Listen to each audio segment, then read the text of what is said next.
I hate to admit it, but whenever I've gotten these emergency notifications in the past, I've ignored them.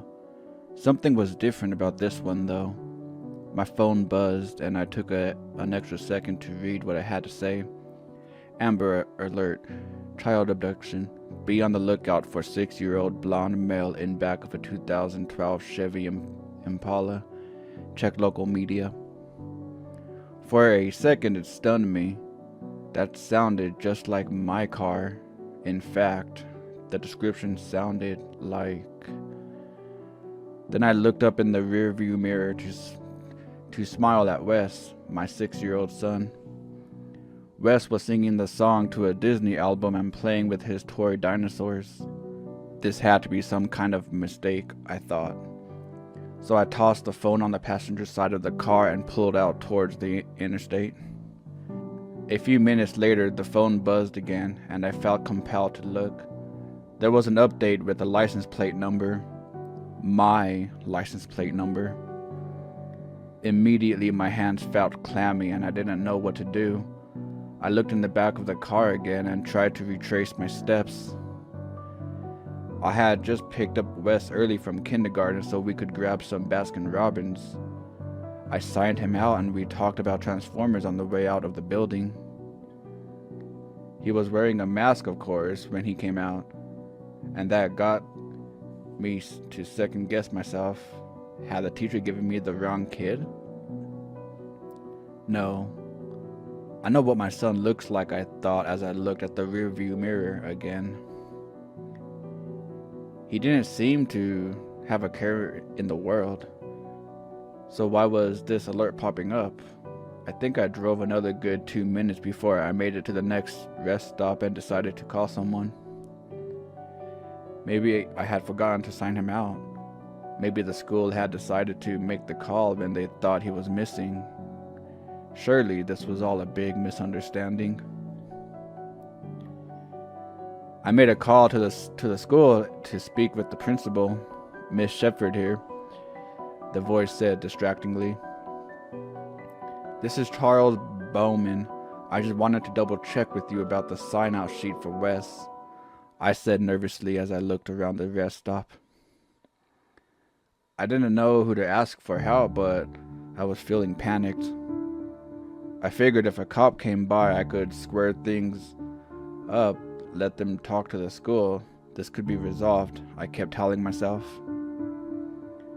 There was a short pause as the teacher looked up the information and the principal came back on the line.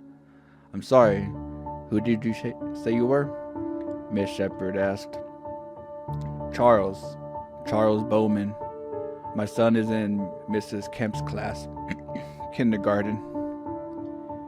I came and got him about 30 minutes ago. I was sweaty. Something in her voice sounded off. And then she said something that made me feel numb. I'm sorry, sir.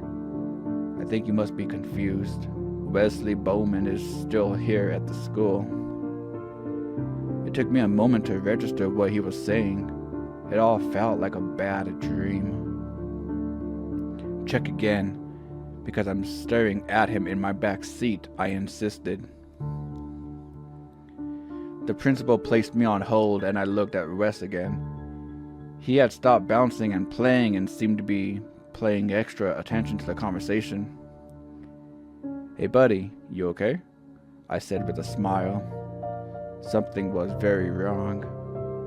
The whole world felt like it was suddenly turned upside down. Sir, are you still there? Miss Shepard was back. I'm here. The words felt dry in my throat. I didn't feel like I meant anything I said. It was just this overwhelming sense of dread filling my body. I just came from Miss Kemp's. Wes is in class, so I would really appreciate it if you stopped this prank and told me exactly why you are calling. I hung up. I was staring at Wes in the back seat as she told me, but it didn't feel like I was looking at my son anymore. What are you? I asked, struggling to find the words to make sense of this nightmare. I didn't even understand how I had gotten an alert on my phone. After all, if the school thought that my Wes was in class, then who would send this? The phone buzzed again, except this time it wasn't an alert. It was instructions. Take child to XXX Sparrow Lane. I knew that place. It was a housing development in the shady part of town. Some even reported that there were drive-by shootings.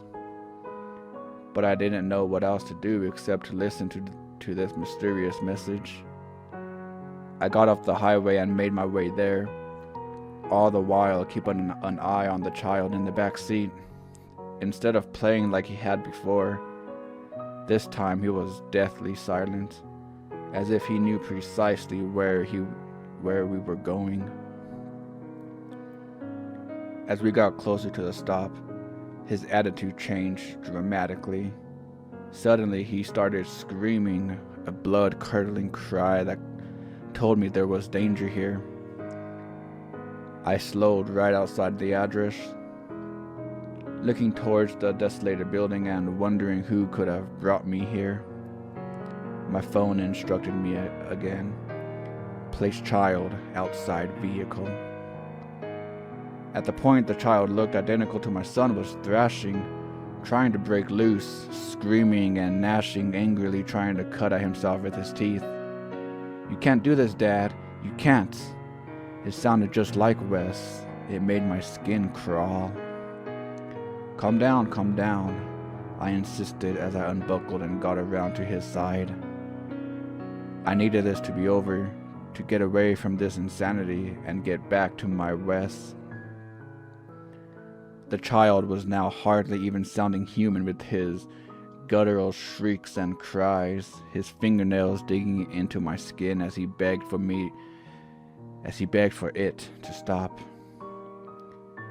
I managed to reach in and loosen his strap, letting him out of the car, and then hopped inside and locked the doors. I was too frightened to see what he might do to me if I stayed outside. He fumbled to the ground, seemingly unable to walk. Then a moment later, he let out a painful cry, and a massive shadow moved from the building. I held my breath and couldn't believe my eyes. It looked like a troll. That's the best way that I can describe this monster. Its body was covered in soot and ash and moss. Gray and black vines twisted around its arms, the way veins would as it towered over the child.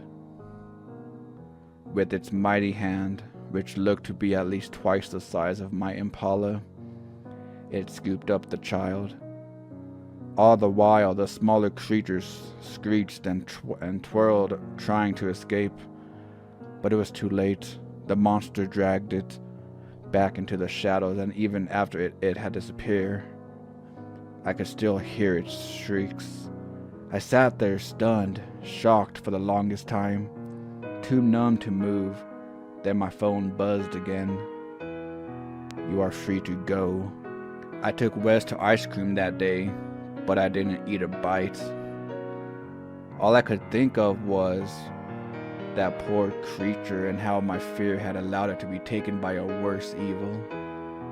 I don't know what I experienced today, but I know now the world is full of magic, both good and bad. I'm just happy that I have my son, my real son. Sometimes he smiles at me and I see a gleam in his eyes, and then I second guess. What if I made the wrong trade?